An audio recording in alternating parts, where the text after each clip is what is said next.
الحمد لله رب العالمين، والصلاة والسلام على أشرف الأنبياء والمرسلين وعلى آله وصحبه أجمعين، أما بعد.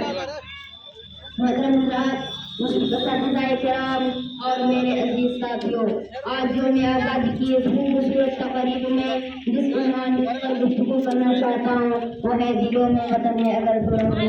محترم سامعین کرام، آج میں اپنے ملک کو آزادی پر بے حد اطمینان اور خوشی محسوس کر رہا ہوں اور تمام پریشان کو حالات کے باوجود اپنے عزم جذبات سے کچھ باتیں آپ کے سامنے کہنے کی کوشش کر رہا ہوں. محترم سامعین کرام، کہ دلوں میں وطن ہے چمن ہے تو رو ایک، کہ کسی خبر نہیں کہ آج 15 اگست 1947 عیسوی میں ہمارا ملک ہندوستان انگریزوں کے ناپاک چنگل سے آزاد ہوا اور یہاں کے بسنے والے سبھی رنگ و نسل کے لوگوں کو آزادی کی زندگی میسر آئی. آزادی انسان کا فطری حق ہے. انسان اپنے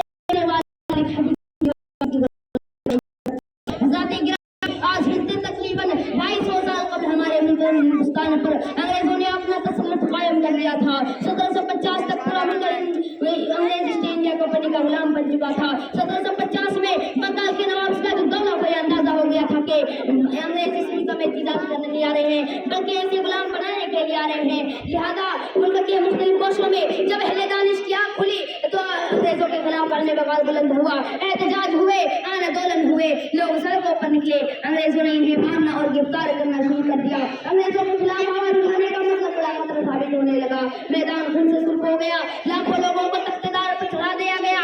ہزاروں علماء کرام کو آگ میں ڈال کر تختوں پر لٹکایا گیا. پھانسی کے پھندے پر لٹکا کر سزائے موت دے دی گئی. کالا پانی کی سزا دے دی گئی. محترم حضرات، اگرچہ یہ ملک آزاد کرانے کی لڑائی میں ہندو مسلم سکھ عیسائی سب شریک تھے، لیکن جانتے ہو کہ سب سے پیش کون تھے؟ تمہیں معلوم بھی ہے کہ سب سے زیادہ گردن کن کی کٹی، سب سے زیادہ جانے کنہوں نے گوائی؟ جی ہاں، ہم مسلمانوں کے اشراف و اکابرین نے، علماء دین نے اس مسلمانوں اس ملک سے انگریز کے چنگل سے آزاد کرانے کے لیے شروع سے آخر تک پیش رہے، جس کی گواہی انگریز تاریخ نگاروں نے دی ہے. محترم سامعین کرام، ہم سب جانتے ہیں کہ مجاہدین آزادی کی انتھک کوششوں کے بعد، لاکھوں افراد قربانیوں کے بعد 15 اگست 1947 کو ہمارا ملک آزاد ہوا اور آج ملک کی آزادی کو 70 سال مکمل ہو گئے. لیکن کیا آپ کو معلوم ہے کہ ظالم انگریز جو اس ملک کی ٹکڑے کرانے کی سازش کی اور کامیاب بھی ہو گئے؟ محترم سامعین کرام، ہندو مسلم کے درمیان نفرت اور فساد کا بیج بو دیا. انگریز تو چلے گئے لیکن اپنے بعد اپنے ہزار حمایت کاروں اور دیش کے مطالب کو چھوڑ گئے جنہوں نے کل تک انگریزوں کے تلوے چاٹے تھے اور چند پیسوں اور عہدوں کے لیے انگریز کا ساتھ دیا تھا. وہی بعد میں چل کر اس ملک کے باعث بن گئے. ہندو مسلم کی آگ بھڑکاتے رہے، دنگے کرواتے رہے، مسلمانوں کو آتنکوادی بتا کر ہندو بھائیوں پر ڈراتے رہے. آج کے موقع پر میں کھل کر کہنا چاہتا ہوں کہ اس ملک کے چپے چپے پر، اس ملک کے خطے خطے ذرہ ذرہ اور بوٹے بوٹے پر ہم سب کا برابر رکھے. آخر میں اللہ تعالیٰ سے دعا کرتا ہوں کہ اللہ ہم تمام مسلمانوں کے اختلاف سے بچنے اور اتفاق اور امن و سلامتی کے ساتھ رہنے کی توفیق عطا فرمائے.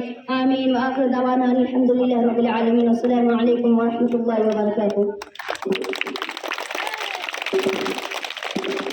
آپ صاحب کو